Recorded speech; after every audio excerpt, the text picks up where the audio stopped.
मुश्किलों से भाग जाना आसान होता है, मुश्किलों से भाग जाना आसान होता है।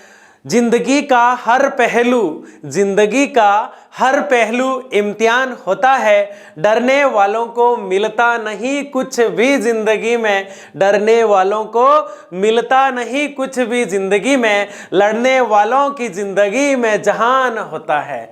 इसी स्पीच के साथ आज के हम इस लेक्चर को शुरू करते हैं। नमस्कार प्यारे विद्यार्थियों, मैं मोनू चौधरी। ज्योग्राफी की इस ऑनलाइन जर्नी में आपका हार्दिक स्वागत है। क्लास 11th की ज्योग्राफी को पढ़ते हम आगे बढ़ रहे थे और क्लास 11th की ज्योग्राफी में हमारा भौतिक पर्यावरण चल रहा है और चैप्टर 2 के अंदर आज हम लेक्चर 4 पढ़ने वाले हैं। और आज के इस लेक्चर को बिना समय गवाए बहुत ही मस्त और शानदार तरीके से हम शुरू करते हैं। हम बात कर रहे थे हिमालय की। हम किसकी बात कर रहे थे? हम बात कर रहे थे हिमालय की। हिम प्लस आले यानी बर्फ वाले घर की बात कर रहे थे। जैसे विद्यालय विद्या का घर होता है, वैसे ही हिमालय हिम यानी बर्फ का घर है।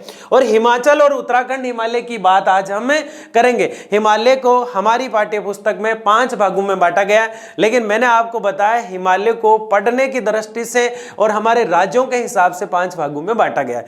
लेकिन मुख्य तौर पे अलग अलग भूगोलवेत्ताओं ने अपने हिसाब से हिमालय की डिवाइडेशन किया ताकि पढ़ने में आसान लगे। इसीलिए ऐसा भी कहा जाता है ऊंचावच के आधार पर, पहाड़ियों के आधार पर, एज के आधार पर, क्योंकि ट्रांस हिमालय जो है वो तो बहुत पहले बन गया था। बाकी हिमालय के 3 पार्ट जो है वो बाद में बने, तो इस आधार पर 4 पार्ट भी बांटे जाते हैं।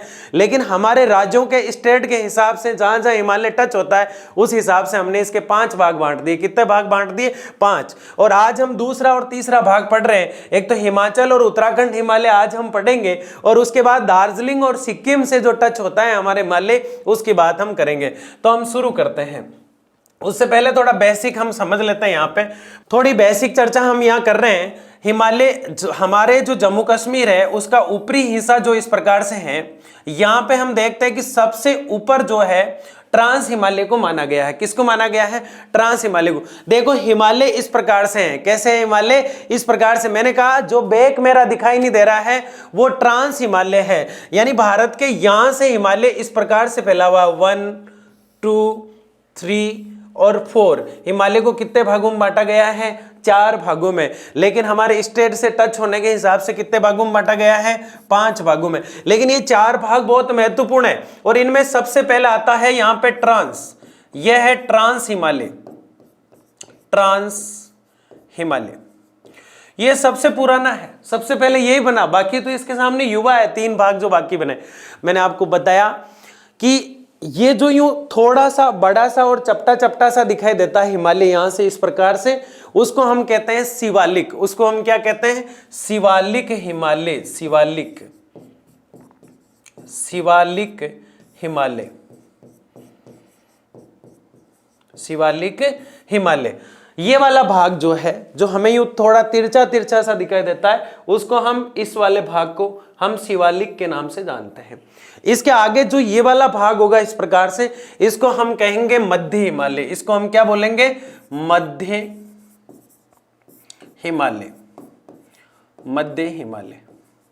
ठीक है। अब जो ये वाला भाग शिवालिक हो गया, ये वाला मध्य हो गया। अब ये वाला जो बड़ा भाग हमें दिखाई दे रहा है, ये वाला भाग जो बड़ा हमें दिखाई दे रहा है, इसको हम बोलेंगे वृद्ध हिमालय। ये कौन सा आ जाएगा मध्य के बाद? वृद्ध हिमालय, यानी बड़ा, वृद्ध हिमालय। ठीक है। और जो काफी बड़ा क्षेत्र हमें दिखाई देगा उसको हम क्या बोलेंगे? ट्रांस हिमालय, यानी अलग से ही दिखाई देगा, वो साइड में ही दिखाई देगा, वो बहुत बड़ा है, वो सबसे पहले बना, वो दिखाई कम देता है हमें वो, क्योंकि भाव खा रहा है। वो क्या खा रहा है? भाव खा रहा है। वो है ट्रांस हिमालय। कौन सा हिमालय? ट्रांस हिमालय। अब जो ट्रांस हिमालय और इसके बाद ये जो वृद्ध हिमालय, ये तो ट्रांस हिमालय ये वाला और ये वृद्ध हिमालय। ट्रांस और वृद्ध हिमालय में 1 2 3 यहाँ पे, ये यहाँ आ जाएगा ट्रांस, है ना? 4 हो गए। ट्रांस हिमालय जो है और वृद्ध हिमालय जो है, यहाँ पे वनस्पति बहुत कम देखने को मिलती है। यहाँ पे जीव जंतु, क्योंकि -डिग्री में यहाँ पे तापमान रहता है, बर्फीला क्षेत्र रहता है, बहुत ज्यादा ठंड होती है, तो जीव जंतु वगैरह वनस्पति वगैरह बहुत कम देखने को मिलती है। लेकिन ये जो मध्य हिमालय और शिवालिक, मध्य हिमालय पर्यटन की दृष्टि से बहुत महत्वपूर्ण है, सारे पर्यटन स्थल यही है, और शिवालिक में भी बहुत सारी वनस्पति देखने को मिलती है। तो मुख्य तौर पे तो हम इस प्रकार बांटते हैं। देखो पूरे भारत की हम बात करें तो भारत का जो ये तटीय क्षेत्र है, इस प्रकार से कटा फटा सा ये तटीय क्षेत्र, या इस प्रकार से ये तो भारत का तट क्षेत्र है। कौन सा है? तटीय क्षेत्र, तटीय क्षेत्र। पूरे भारत को हमें पढ़ना है, और अभी हम सिर्फ भारत का ऊपरी हिस्सा जो हिमालय से टच होता है उसकी बात हम कर रहे हैं, लेकिन इस प्रकार इसको पढ़ा जाता है, ये तटीय क्षेत्र। अब यहां नीचे जो दिखाई देता है ये वाला क्षेत्र, ये होता है द्वीप क्षेत्र। तो द्वीपीय क्षेत्र या द्वीप क्षेत्र इसको बोल देते हैं हम। क्या बोल देते हैं इसको? द्वीपीय क्षेत्र लिख दो, कोई दिक्कत नहीं है, द्वीपीय क्षेत्र। तो द्वीप वाला क्षेत्र और तटीय क्षेत्र।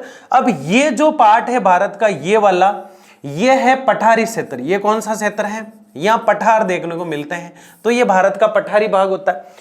और ये जो भारत का ऊपर वाला जो ये इस प्रकार से क्षेत्र है, ये जो इस प्रकार से यह आ जाता है हिमालय क्षेत्र। कौन सा क्षेत्र आ जाता है? हिमालय क्षेत्र। और ये जो बीच का क्षेत्र है ये मैदान है, तो ये मैदानी भाग। अब देखो अपना आप ऑटोमेटिक 5 रूपों में पूरे भारत को पढ़ते हैं। हिमालय के भी हम अध्ययन की दृष्टि से 5 भाग कर रहे हैं, लेकिन भूगोलवेताओं ने 4 भाग किए। मेरी बात को समझने का प्रयास कर लाडले। मैं ये कह रहा हूं कि हिमालय जो है उसको कई भूगोलवेताओं ने 4 भागों में बांटा, और वो बहुत महत्वपूर्ण है। वो ट्रांस, शिवालिक, वृद्ध और मध्य, 4 भाग हमने बांट दिए। उसके बाद जो है हिमालय जो है उसके आगे हम चर्चा करते हैं।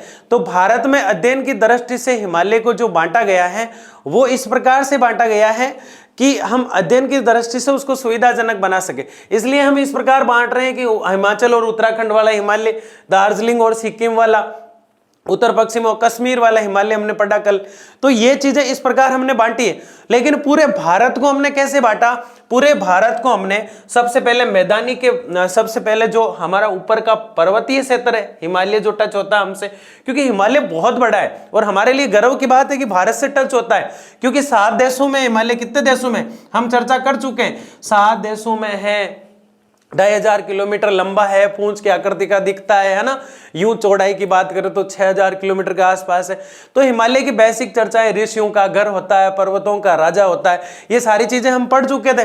तो ये 7 देशों में फैला और भारत के कई राज्यों से ये टच होता है, और उनके डिवाइडेशन के आधार पर हम पढ़ रहे हैं। तो पूरे भारत को पहले तो हम पर्वतीय दृष्टि से बांट लेते हैं, फिर बीच का जो मैदान आता है उसको बांट लेते हैं, फिर यूं पठारी आता है उसको बांट लेते हैं। पठार के टच में यूं होने वाली जो किनारे हैं उसको तटीय बांट लेते हैं, और जो द्वीप है उसको हम द्वीप समूह के नाम से बांट लेते हैं।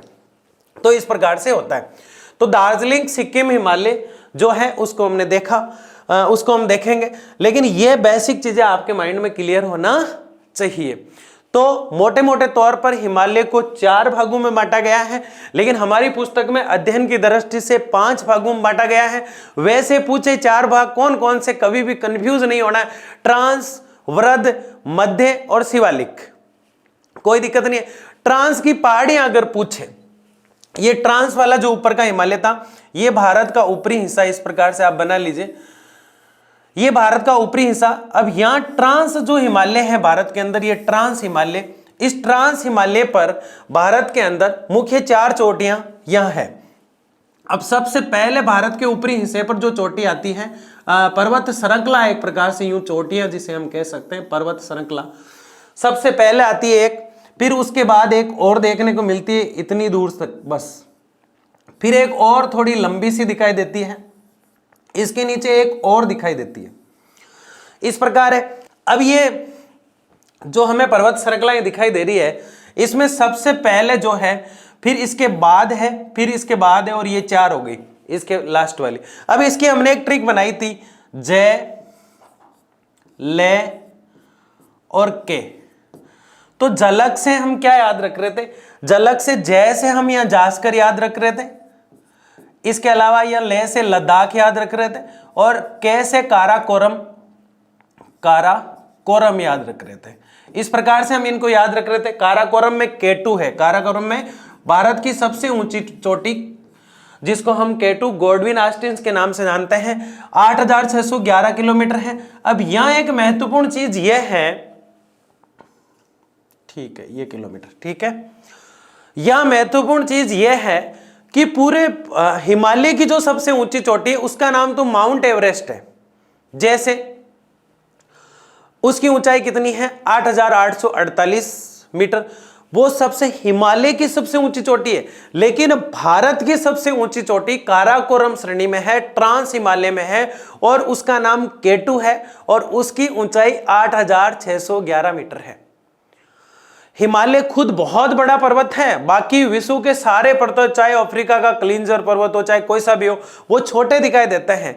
बाकी तो शुरू होते हैं, बाकी खत्म होते हैं, वहां से तो हिमालय शुरू होता है। तो हिमालय का जो ट्रांस वाला भाग है वो बहुत पहले बन गया है, ये आप याद रखें। उसके बाद जो इसका वृद्ध वाला भाग है, या वनस्पति वगैरह ट्रांस और वृद्ध में कम देखने को मिलती है, जीव भी कम देखने को मिलते हैं, बाकी में ज्यादा देखने को मिला करते हैं। तो काराकोरम श्रेणी, लद्दाख और जास्कर, और लास्ट वाली ये आप सोच रहे होंगे कि सर ने ये नहीं बताई, तो ये पीर पंजाल है। कौन सी है ये? पीर पंजाल। चीजों को पकड़ने की कोशिश करो कि वास्तव में चल क्या रहा है। हम जम्मू कश्मीर वाला जो क्षेत्र है उस हिमालय की बात अभी बेसिक तरीके से कर रहे हैं, जो हमने पिछले लेक्चर में भी देखा। जम्मू कश्मीर वाला जो क्षेत्र है, कश्मीर वाला जो क्षेत्र है, वो ट्रांस हिमालय में आता है अधिकतर। और ट्रांस हिमालय में वहाँ जो श्रेणी है, वो वहाँ जो पर्वत श्रेणी है, लद्दाख, जास्कर और काराकोरम, ये हमने ट्रिक से याद की। एक पीर पंजाल मैंने जोड़ी है लास्ट में ताकि आपको याद हो जाए, तो पीर पंजाल जैसी। लेकिन भारत का जो ये ऊपरी हिस्सा था इस प्रकार से, कैलाश जो है वो भारत से तिब्बत वाले क्षेत्र में पड़ता है। कैलाश ये थोड़ा साइड में आ जाता है, और तिब्बत पहले स्वतंत्र राष्ट्र हुआ करता था, फिर चीन ने अपने कब्जे में ले लिया। इस प्रकार की कहानी है तिब्बत की। तो पूरे भारत को कितने भागों में बांटा? 5 भागों में। सबसे ऊपर वाला भाग मैंने बताया आपको, जिसको हम पर्वतीय क्षेत्र कहते हैं, बीच का मैदानी भाग, उससे नीचे पठारी, उसके बाद तटीय, और उसके बाद द्वीप। लेकिन ऊपर वाला भाग जो है उसको हम पढ़ रहे हैं, उसमें ट्रांस हिमालय, वृद्ध, मध्य और ये शिवालिक 4 भाग हमने कर दिए थे। तो किस किस को समझ में आ रहा है मुझे कमेंट से ही पता चलता है। जैसे अशोक का एक क्वेश्चन था, उसने कमेंट में मुझे बताया था, तो उससे मुझे सारी चीजें क्लियर हो गई कि बच्चे कहाँ उलझ रहे हैं, है ना। तो वो चीजें क्लियर हो जाती है। आंकड़ों को लेके कोई भी भ्रमित ना रहे, आंकड़े बड़े कंफ्यूज करते हैं ज्योग्राफी में। बाकी कोई डाउट हो तो आप पूछ सकते हैं, आंकड़ों का भी पूछ सकते हैं, ऐसी बात नहीं है, लेकिन आंकड़ों में ज्यादा नहीं उलझना है। आपको पहाड़ियों के नाम तो सीधे सीधे याद रखना है, ठीक है। तो आज हम क्या बात करने वाले हैं? हिमाचल और उत्तराखंड हिमालय, यानी आप समझ गए कि ट्रांस हिमालय से थोड़ा सा आगे जा रहे हैं। अब जो पीर पंजाल लास्ट में हमने देखी ना, ये वाली, ये पीर पंजाल कुछ तो ट्रांस में आती है और कुछ क्या आती है, आगे वाले हिमालय में आती है। तो कुछ लोग कहते हैं ट्रांस में नहीं है, कुछ कहते हैं, तो ये ना इधर का ना उधर का, तो इसको हम पीर पंजाल को ट्रांस में ही रख रहे हैं। किस में रख रहे हैं? ट्रांस में।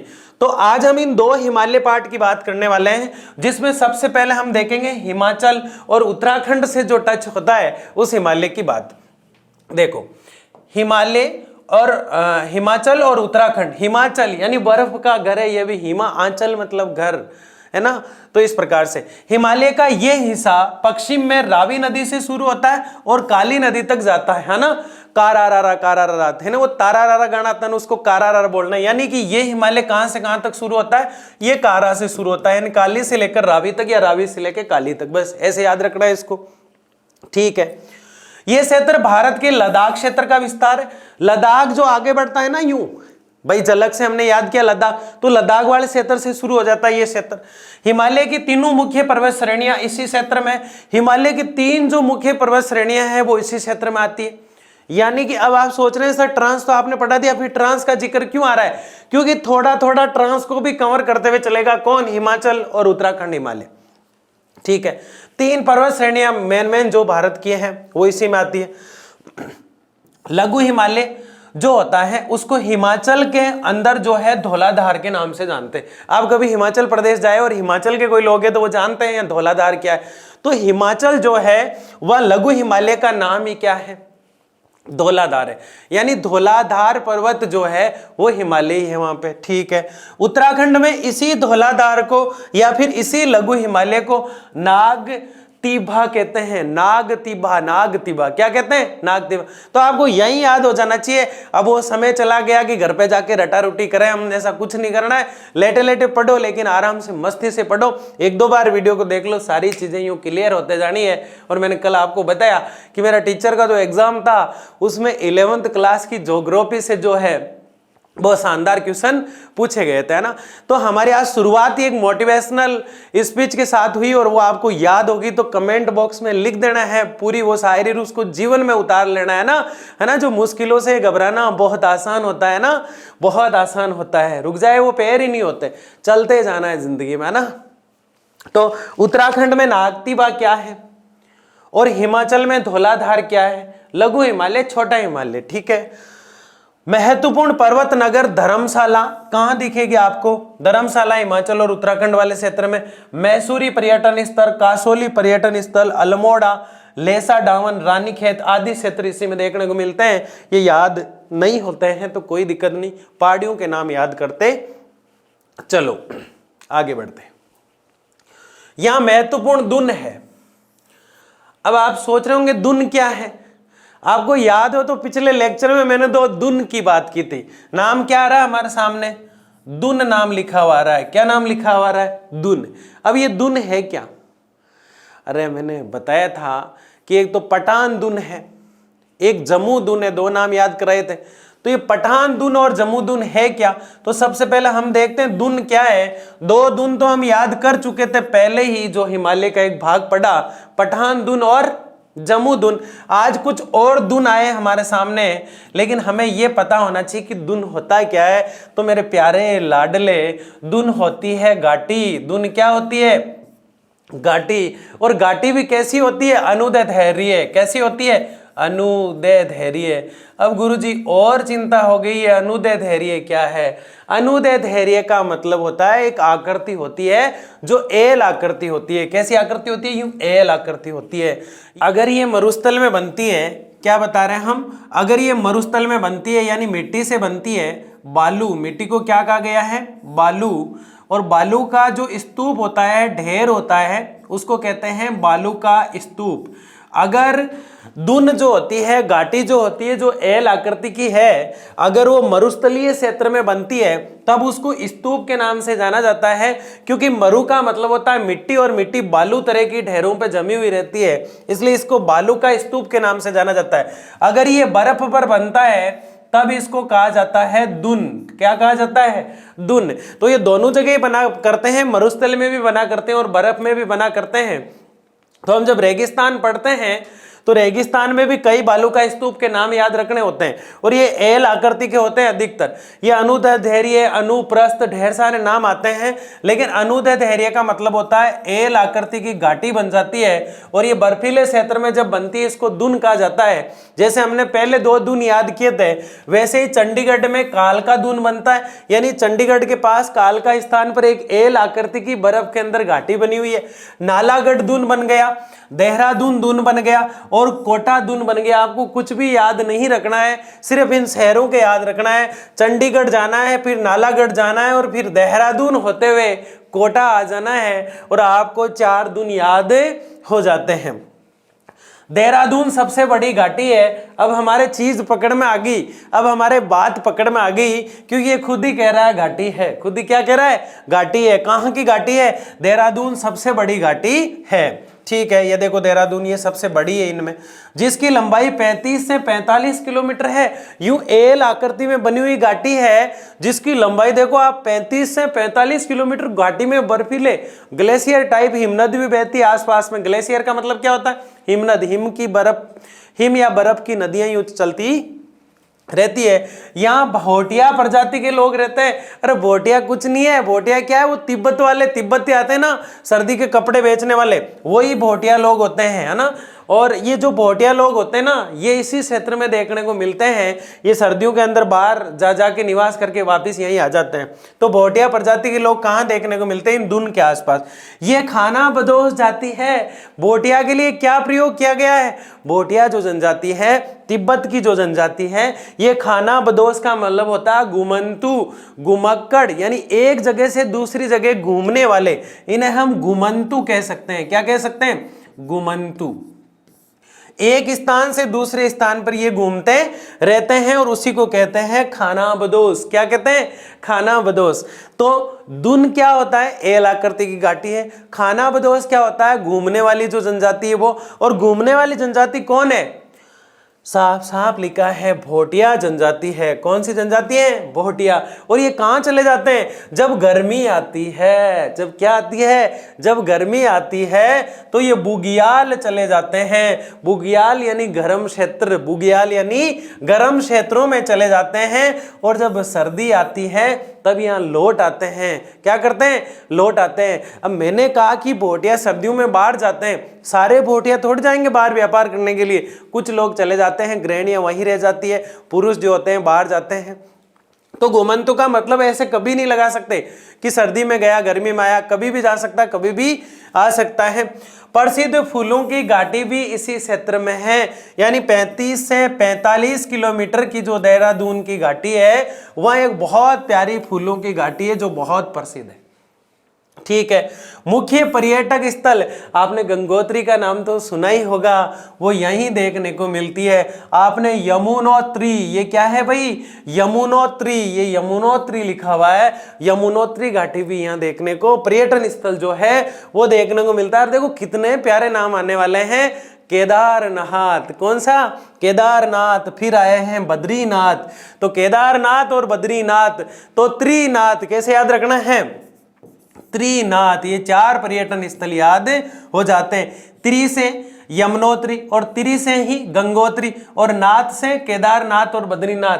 तो त्रिनाथ याद रखते ही चार नाथों, दो नाथ और दो त्रि यानी गंगोत्री और यमुनोत्री, चार पर्यटक स्थल याद हो जाते हैं हमें इस हिमालय के पार्ट के। ठीक है, यहां तक हमें समझ में आ गया। हम आगे बढ़ते हैं। शिवालिक, ये जो नाम है ना, ये कैसे आया, क्यों आया, देखते हैं। शिवालिक शब्द की उत्पत्ति देहरादून के नजदीक शिवावाला में पाए जाने वाले भूगर्भिक रचनाओं से हुई। यानी ऐसे लगता था कि शिव की आकृति बनी हुई है, तो लोगों ने इसको शिवालिक कहना शुरू कर दिया। भूगर्भिक आकृति जो रचना बनी हुई है ऊंचावच नीचावच के आधार पर, उसी आधार पर इसका नाम क्या रख दिया? शिवालिक रख दिया।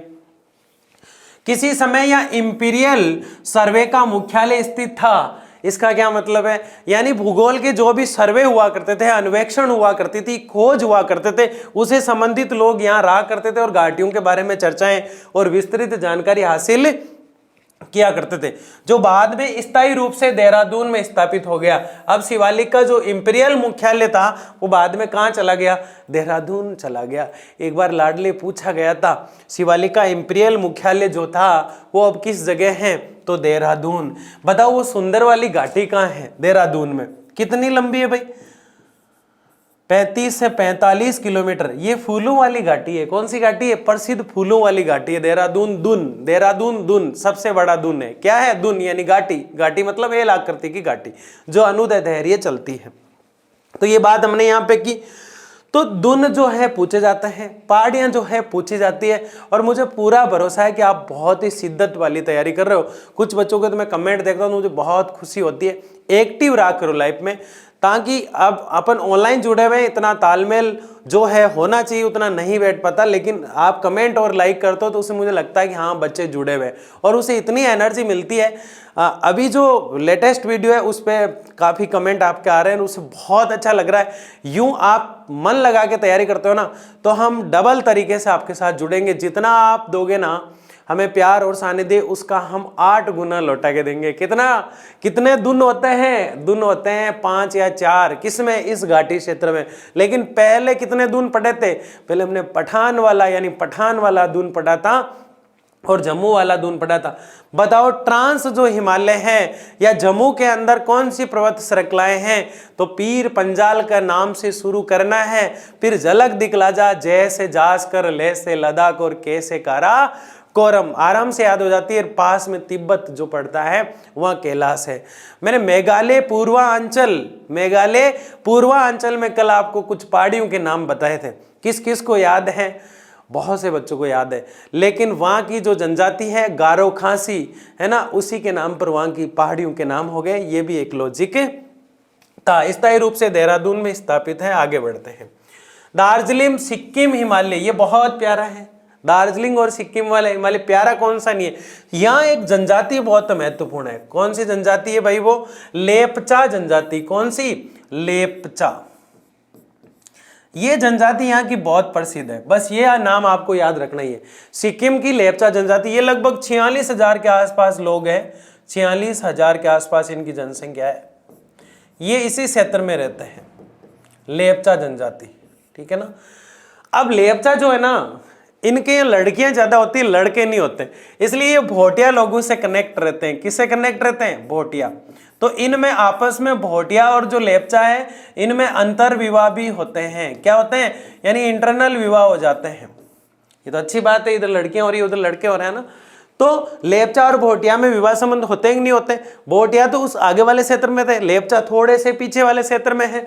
तो ये सिक्किम की जनजाति है, इसको रोंग भी कहते हैं। क्या कहते हैं? रोंग। रोंग गलत नहीं है ना। लेपचा जनजाति का दूसरा नाम है रोंग। क्या नाम है? रोंग। ये भी कैसे होते हैं? ये लेपचा भी कैसे होते हैं? गुमकड़ होते हैं। ये भी खाना बदोश होते हैं। कैसे होते हैं? खाना बदोश। खाना खा के बेहोश नहीं, आप सोचो खाना खाते ही बेहोश हो जाते हैं। खाना बदोश मतलब घुमन तो होती है। ये घूमते घूमते इधर जाते हैं, वो घूमते घूमते इधर आते हैं। और जाते क्यों आपको पता है और आते क्यों आपको पता है? अरे व्यापार के लिए, आप सोचो शादी के लिए, है ना। लेकिन जाते भी होंगे यार, किसको पता है ना, शादी के लिए भी जाते होंगे। तो अंतर्विवाह, लेपचा और भोटियाओं में अंतर्विवाह हो जाता है। ये जो सिक्किम की सबसे महत्वपूर्ण जनजाति है, ये आपको याद रखना है, कई बार एग्जाम में पूछा गया है। और ये तो कमेंट बॉक्स में चिपकाना ही है। क्या करना है? सिक्किम की जो जनजाति है वो कौन सी है? लेपचा। और विवाह संबंध किसमें स्थापित हो जाते हैं? लेपचा और भोटिया में। किसमें? तिब्बतियों में। भोटिया तिब्बती है, आपको पता है। 46,000 जनसंख्या किसकी है? लेपचियों की, है ना। लेपचियों की, रोंगो की, रोंगा कह सकते हैं उसको, है ना। तो कुछ चीजें, ये जो पॉइंट होते हैं ना, मैं जब पढ़ा करता था, मैं क्या करता था, जो महत्वपूर्ण पॉइंट होता था तो रजिस्टर के ऊपर जो सांचा होता है खाली बड़ा सा यूं पैराग्राफ टाइप ऊपर, उस पे लिख देता था स्टार करके। तो वह 3 पॉइंट एक पेज पे अगर हम लिखते हैं, एक पृष्ठ पे 3 पॉइंट लिखते हैं, तो पूरा रजिस्टर जब तक बढ़ता है तो मेन क्रीम जो होती है, बिलोना करने के बाद जो क्रीम होती है, घी जो होता है, मक्खन जो होता है एक प्रकार से, वो ऊपर आ जाता है। तो ऐसे पॉइंट लिखते रहना है। जैसे कुछ पहाड़ियों के नाम ऊपर के सांचे पे लिख दो, जनजातियों के नाम ऊपर के सांचे पे लिख दो। पर्यटन स्थल आए अभी त्रिनाथ, यानी गंगोत्री, यमुनोत्री, नाथ से बद्रीनाथ और केदारनाथ, है ना। तो ये किस क्षेत्र में, ये आसानी से याद हो जाते हैं। तो ऐसी चीजें आप लिख लिया करो। ये छोटा और महत्वपूर्ण भाग है। दार्जिलिंग सिक्किम हिमालय छोटा सा दिखाई देता है, इतना छोटा भी नहीं है, आप सोचो मैं हमारे घर के बाथरूम जितना ही है, इतना नहीं है, काफी बड़ा दिखता है उससे तो, लेकिन महत्वपूर्ण है। देखो छोटी चीज है पर महत्वपूर्ण है, इसलिए इसका मूल्य है। यहाँ तीस्ता नदी बहती है। कौन सी नदी बहती है भाई? तीस्ता, ये याद रखना है। बताओ तीस्ता नदी किस क्षेत्र में? दार्जिलिंग और सिक्किम वाले में। तो ऐसे याद रखना है कि लेपचा जो है ना, वो जब लेप लगा लेता है ना, तो तीस्ता यानी तीस्ता नदी के अंदर जाके नहाता है। किसमें जाके नहाता है? तीस्ता। तो दोनों सिक्किम से याद हो जाती है। दार्जिलिंग और सिक्किम में 2 चीजें याद रखनी है अभी तक आपको, क्योंकि ये छोटा हिमालय है लेकिन महत्वपूर्ण हिमालय। देखो ये इतना सा हिमालय, मैंने ज्यादा कुछ इसमें डाला नहीं है। दार्जिलिंग और सिक्किम जो हिमालय है, लेपचा जनजाति जिसको रोंगा कहते हैं, 46,000 के आसपास यहाँ जनसंख्या है। और इनके वैवाहिक संबंध भोटियों से हो जाते हैं, तो इनको कोई दिक्कत ही नहीं है ना। तो यह सबसे छोटा महत्वपूर्ण भाग है। और यह तीस्ता नदी बहती है। कौन सी नदी बहती है? तीस्ता। यहाँ लेपचा जनजाति रहती है, पहले ही बता दिया। यहाँ दुहारा स्थलाकृति पाई जाती है। दुहारा स्थलाकृति का क्या मतलब है? मतलब तलहटी टाइप। दुआरा का मतलब क्या होता है वैसे? तलहटी, तलहटी टाइप स्थलाकृति। अब हिमालय का क्षेत्र है तो तलहटी टाइप ही रहेगा, पूरी तरह से तो समतल दिखाई नहीं देता है। तो तलहटी क्षेत्र यहाँ देखने को मिलता है, जिसका उपयोग चाय के बागानों में होता है। किसमें होता है? चाय के बागानों में। तलहटी क्षेत्रों में चाय बहुत अच्छी होती है। अंग्रेज यहाँ रहना पसंद किया करते थे, इसलिए ये स्थान क्या बन गया? महत्वपूर्ण स्थान बन गया। ये आर्किड क्षेत्र है, यानी बहुत महत्वपूर्ण क्षेत्र है, क्योंकि चाय के बागान होते हैं। आर्किड क्षेत्र वो क्षेत्र होता है जो चाय के लिए उपयुक्त होता है, यानी मिट्टियां जो होती है वहां की बहुत उपजाऊ होती है, उस क्षेत्र को आर्किड के नाम से जाना जाता है। तो दुआरा शब्द आपको याद होना चाहिए। देखो कुछ चीजें आई हमारे सामने, दून आया हमारे सामने, क्या है और कहाँ है आपको याद होना चाहिए। उसके बाद एक नदी आई जो सिक्किम वाले क्षेत्र में आपके सामने, आपको याद होना चाहिए। कुछ पर्यटन स्थल या धार्मिक स्थल जिन्हें हम कह सकते हैं, त्रिनाथ से हमने याद किया था, वो आपको याद होना चाहिए। इसके अलावा क्या चीज़ थी बताइए आप। उसके अलावा दून नदी, पर्यटक और जो भोटिया है उस जनजाति के बारे में थोड़ी सी जानकारी आपको होना चाहिए। इसके अलावा लेपचा जो जनजाति है उसके बारे में आपको जानकारी होना चाहिए। तो ये कुछ महत्वपूर्ण चीजें जो आई है। हिमालय के 2 पार्ट पढ़ लिए आज हमने। कितने पार्ट पढ़ लिए? यानी 2 छोटे छोटे पार्ट अब रहे हैं और हिमालय कल खत्म हो जाएगा। हिमालय क्या हो जाएगा? कल खत्म हो जाएगा। अब आधे लोगों की शिकायत रहती है, सर वन शॉट। मैं सोचूं एक बार सिलेबस चलता रहे, लेकिन अब फिर मैंने सोचा यार आपकी इतनी शिकायतें हैं तो मंडे के आसपास वन शॉट भी आ जाएगा, है ना। तो निराश मत हो, ऐसे नाराज मत हुआ करो। कई बार तो मुझे लगता है गुस्सा फूटने वाला है ना, ऐसे नाराज नहीं होना है ना। तो चाय के बागान जो होते हैं वो बहुत महत्वपूर्ण क्षेत्र है। सिक्किम और दार्जिलिंग की चाय तो आपको पता है प्रसिद्ध है, ठीक है ना। दार्जिलिंग और सिक्किम वाली चाय में क्या होता है और कॉफी में क्या होता है? चाय के अंदर होता है थीन और कॉफी के अंदर होता है कैफीन। तो कैफीन क्या करता है? थीन जो होता है चाय के अंदर वो थकने नहीं देता और कॉफीन होता है वो नींद नहीं आने देता। तो अधिकतर बच्चे क्या करते हैं पढ़ने वाले, चाय के अंदर थोड़ी सी कॉफी मिला लेते हैं, कहना मत जो नहीं जानते किसी को, है ना। तो उससे क्या नींद भी नहीं आएगी और थकान भी नहीं होगी। ऐसा नहीं करना है। ऐसा है आप सोच लो, मैं इसको एक्सपेरिमेंट करके देख लो, है ना। ऐसा नहीं करना है। जो चाय पीता है उसको चाय पीना है, जो कॉफी पीता है जो कॉफी पीना है, और दोनों नहीं पीना है तो दोनों ही छोड़ दो, ठीक है। तो ये चीजें हमने देखी। इससे आगे हम क्या देखने वाले हैं? इससे आगे अगला लेक्चर देखने वाले हैं। मुझे आज आप ये बताओगे। लास्ट तक जिसने वीडियो देखा है सबसे पहले उसको बहुत बहुत धन्यवाद। और मुझे कमेंट बॉक्स में आज आप ये लिखोगे कि आप कितने घंटे पढ़ते हैं। सच लिखोगे, झूठ पकड़ा जाएगा। सच लिखोगे कि आप कितने घंटे पढ़ाई करते हैं। बहुत बहुत धन्यवाद। मिलते हैं अगले लेक्चर में।